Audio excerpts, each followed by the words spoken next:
Halo, selamat pagi keluarga besar Moving Ministry Church. Senang sekali rasanya bisa menemani Anda semua di renungan pagi kita kali ini. Hari ini kita bakal ngobrolin sebuah topik yang sangat mendalam dan indah, yaitu mengampuni seperti Kristus mengampuni. Yuk, mari kita siapkan hati dan pikiran kita untuk menerima kebenaran ini bersama-sama, supaya kita bisa menemukan kedamaian yang sejati sebelum memulai segala aktivitas yang padat hari ini. Oke, mari kita langsung selami materinya. Coba bayangkan sejenak, duduk tenang di pagi hari, disinari hangatnya matahari sambil merenungkan kebaikan Tuhan. Wah, terasa banget ya damainya. Nah, kedamaian spiritual dan ketenangan batin persis seperti itulah yang mau kita tuju hari ini. Ada sesuatu yang sangat menenangkan dari fajar yang baru kan? Ini momen yang tepat banget buat menyelaraskan kembali hati kita di tengah dunia yang kadang terlalu bising. Tapi, untuk bisa mencapai kedamaian itu, kita harus masuk dulu ke bagian pertama dari renungan kita, luka di dalam hati. Di sini kita diajak untuk jujur dan mengakui rasa sakit yang mungkin masih ada.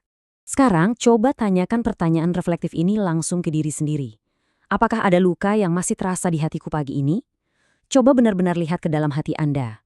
Mungkin ada seseorang, entah itu teman, rekan kerja, atau bahkan anggota keluarga, yang baru saja bikin Anda kecewa berat. Dan jujur aja nih, apakah Anda sedang merasa sangat sulit dan berat untuk membuka pintu maaf buat orang tersebut saat ini? Kalau hati kecil Anda bilang iya, hei, ketahuilah bahwa Anda tidak sendirian kok. Wajar banget. Mengampuni mereka yang sudah menorehkan luka dalam di hati kita, itu emang pergumulan yang sangat sulit.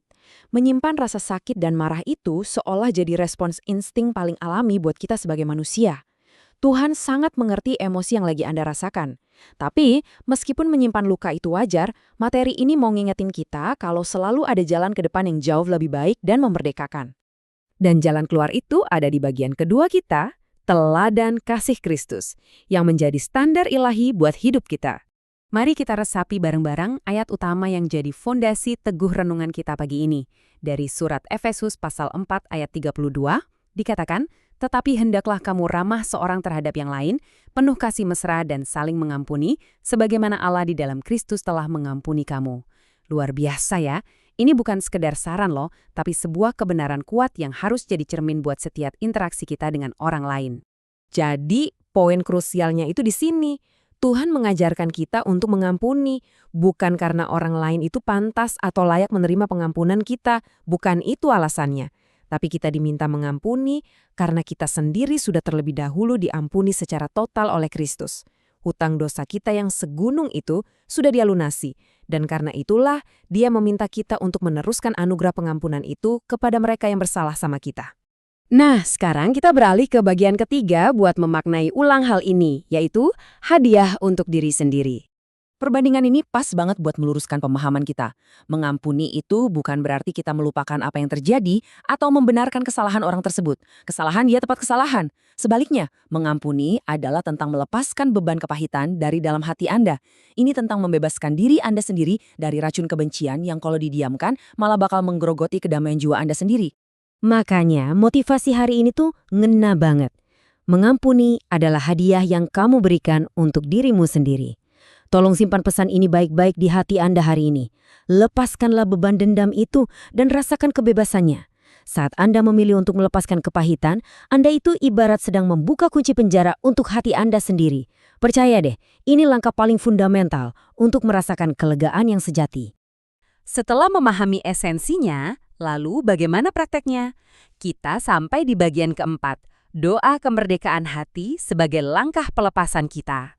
Mari kita lihat bagaimana proses ini terbangun lewat 3 langkah simpel yang bisa kita terapkan setiap hari.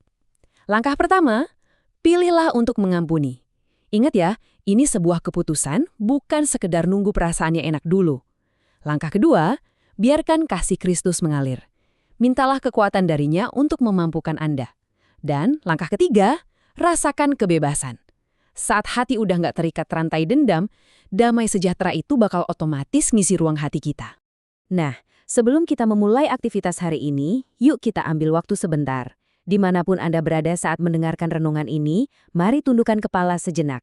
Saya mengundang Anda untuk berdoa bersama saya, mengucapkan doa yang singkat tapi penuh kuasa ini. Tuhan Yesus, Engkau sudah mengampuni segala dosaku. Tolonglah aku untuk mengampuni mereka yang menyakitiku. Berilah aku hati yang penuh kasih dan bebas dari kepahitan. Amin. Wah, benar-benar perenungan yang sangat menguatkan buat mengawali pagi ini ya. Saya sangat berharap materi yang kita bahas hari ini bisa bawa kelegaan, ngasih perspektif baru, dan tentunya kekuatan ilahi buat Anda melangkah maju hari ini tanpa beban kepahitan sedikit pun. Mengingat kasih Tuhan yang begitu besar, mari kita bawa dan sebarkan kasih yang memerdekakan itu ke orang-orang di sekitar kita. Pertanyaannya sekarang, sudah siap melangkah hari ini dengan hati yang ringan dan merdeka? Yuk kita buktikan. Tuhan Yesus memberkati seluruh jemaat Moving Ministry Church yang mengasihinya. Sampai jumpa di renungan berikutnya.